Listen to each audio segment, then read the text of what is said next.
saya berikan, dan ini obat insya Allah bermanfaat untuk semua. Tak usah panggil Habib, tak usah panggil Syekh, tak usah panggil Ustaz, tak usah panggil tukang dukun, tak usah panggil siapa-siapa. Anda sendiri laksanakan. Akan Allah subhanahu wa ta'ala merubahkan rumah kita insya Allah menjadi tenang, adem, enak. Yang pertama, bawakan air dan isi dalam air itu garam. Air itu dicampurin dengan garam dan dibacakan dalam air itu Al-Fatihah 7 kali.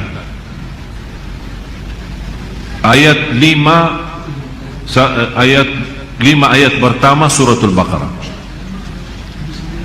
ayat Al-Kursi 7 kali, 3 ayat yang terakhir surat Al-Baqarah, lillahi ma fis samawati wa ma fil ardh.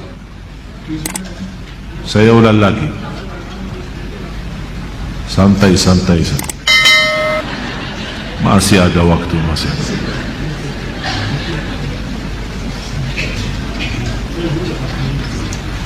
Air, isi dengan garam, dan dibacakan dalam air Al-Fatihah 7 kali. Yang kedua, 5 ayat pertama 1 kali, dari Alif Lam Mim sampai wa ulaika hum al-muflihun, 5 ayat. Yang ketiga, 7 kali ayat Al-Kursi. Yang keempat, 3 ayat yang terakhir suratul Baqarah, lillahi ma fis samawati wa ma fil ardh wa in tubdu ma fi anfusikum, sampai selesai. Yang keempat, 3 ayat yang terakhir suratul Baqarah 284, 285, 286. Kemudian qul huwallahu ahad 3 kali, qul a'udzu birabbil falaq 3 kali, qul a'udzu birabbin nas 3 kali. Kalau anda merasa masih asing, boleh ditambah air dan silahkan minum. Bisa diminum. Kalau anda merasa terlalu asing, belum kuat karena garamnya terlalu banyak, boleh ditambahin air. Ini satu, untuk minum. Jelas? Yang kedua, bawakan emper besar, isi air dengan garam. Ini untuk mandi boleh. Bapak Ibu, ini serius saya bicara ya. InsyaAllah anda cuba, InsyaAllah semua masalah dalam hati, dalam perasaan, dalam jiwa, dalam fikiran, InsyaAllah selesai. Ember besar, isi air dan campur dengan garam. Bisa pakai mandi.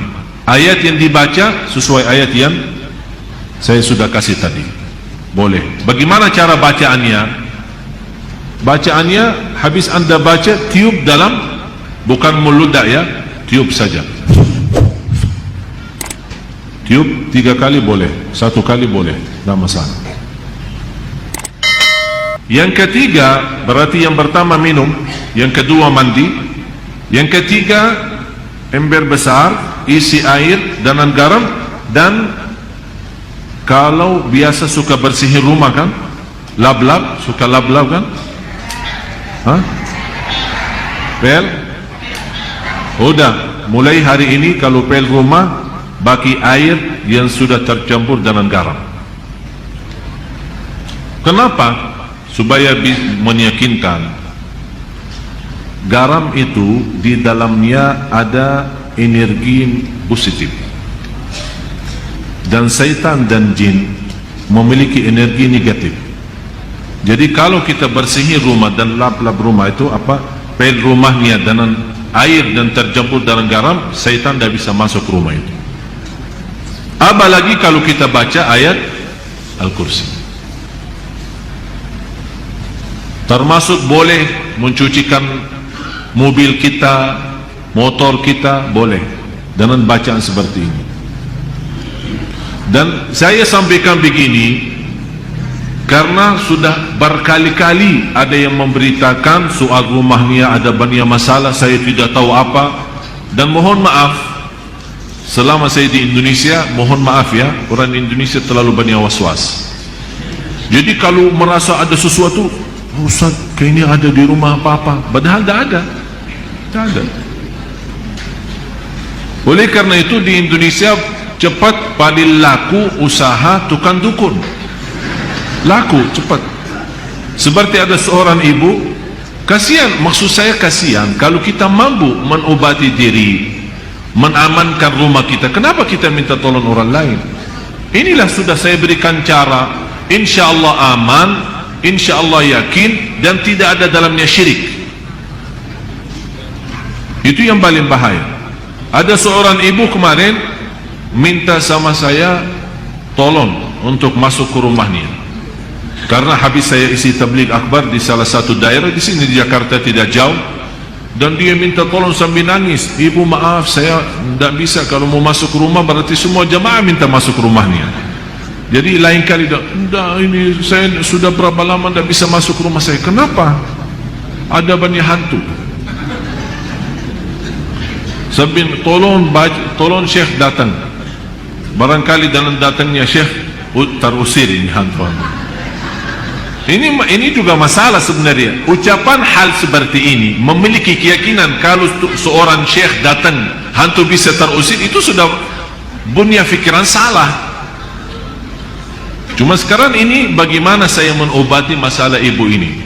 Saya terima, saya datang. Terus ibu apa cerita rumah ini? Ceritanya saya pernah didatangi seorang kiai, katanya kiai, katanya. Tapi begitu dia masuk ke rumah, dia langsung berkata, Bu, di rumah kamu ada banyak hantu. Mulai dari situ saya takut. Jadi saya minta tolong para kiai lain, tidak ada yang mau datang ke rumah saya. Malah saya bertambah takut. Akhirnya ada seorang dukun yang mau bantu, tapi dengan syarat dia mau membacakan apa, saya tidak tahu mau baca apa. Setiap satu ekor jin keluar 250. Setuju ibu itu? Oh, boleh, tapi saya cuma ada 500. Udah, saya bantulah, saya masuk dulu, saya mau lihat berapa ekor ada. Masuk tukang ini apa namanya, dukun itu, habis baca-baca apa, alhamdulillah ibu tidak banyak, cuma 5 aja. Jadi saya baca-baca, keluarin 2, karena ibu mampu bayar 500. Kalau nanti ibu sudah sanggup lunasin lagi, nanti saya datang lagi usir yang tersisa. Dan kasihan ibu percaya. Sambil sekarang dah mau masuk ke rumahnya, sambil saya ketemu dan disuruh saya masuk. Jadi ibu sekarang yang tersisa cuma 3 ya, karena katanya 5 kan, yang terusir 2, tinggal 3. Terus ibu mau bayar ke saya berapa? Tidak apa-apa, saya ikhlasin, tapi yang penting bantulah. Udah begini aja, saya masuk, ibu tunggu di luar. Kalau dengar suara saya berteriak, berarti saya lagi berantem sama mereka. Terus saya masuk. Begitu saya masuk ke rumah, saya panggil ibu, sini. Baru masuk ya, saya jujur saja tidak lihat apa-apa. Bu, saya sudah periksa rumahnya, aman. Begitu saya baca Al-Fatihah, kaget 3 jin itu keluar lari. Padahal tidak ada jin, tidak ada apa-apa. Terpaksa saya bohong supaya menghilangkan keyakinan dia yang sudah cukup parah, sudah lama. Alhamdulillah, baca 1 kali bu, sudah hilang semua. Terima kasih Syekh. Berarti aman sekarang, tidur.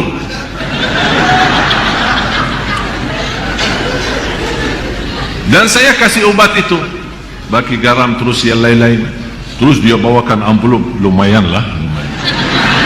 Saya bilang, Bu, ini sedekahin ke masjid atau ke anak yatim, bukan ke saya. Itu bukan kerjaan saya.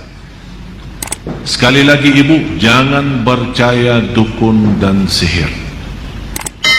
Yakini. Alhamdulillah, habis itu beliau rutin baca suratul Baqarah, dan alhamdulillah nyaman, enak. Malah sekarang rumahnya selalu ramai, pengunjung datang silaturahim banyak. Dan sebenarnya masalahnya cuma was-was.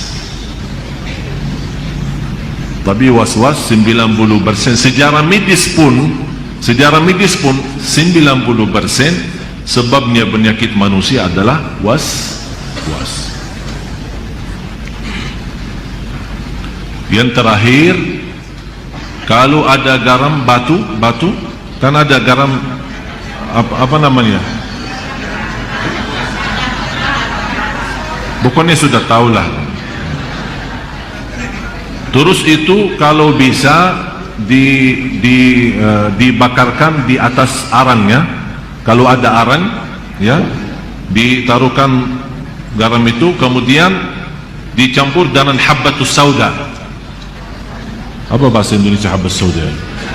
Tinta hitam ya? Tinta hitam ya? Hah? Udah habbatus sauda, semua sudah faham. Dan insyaAllah dengan asapnya, subhanallah, kalau kita coba, jangan takut. Akan pertama akan apa istilah, meludak ya, ada suara keras ya. Jadi jangan takut tuh dibom rumahnya, jangan takut. Ini insyaAllah dengan suara ini, subhanallah, jin dan syaitan semua lari, tak kuat. Dan insyaAllah apa yang saya sampaikan ini insyaAllah bermanfaat banyak. Ini semua Bapak Ibu ikhtiar, tapi semuanya harus kalbu kita yakin kepada Allah subhanahu wa ta'ala. Dan itulah Allah subhanahu wa ta'ala memberikan, kata Rasulullah SAW, Allah menghalalkan bermacam cara obat, silahkan, kecuali berobat dengan cara syirik, tidak boleh.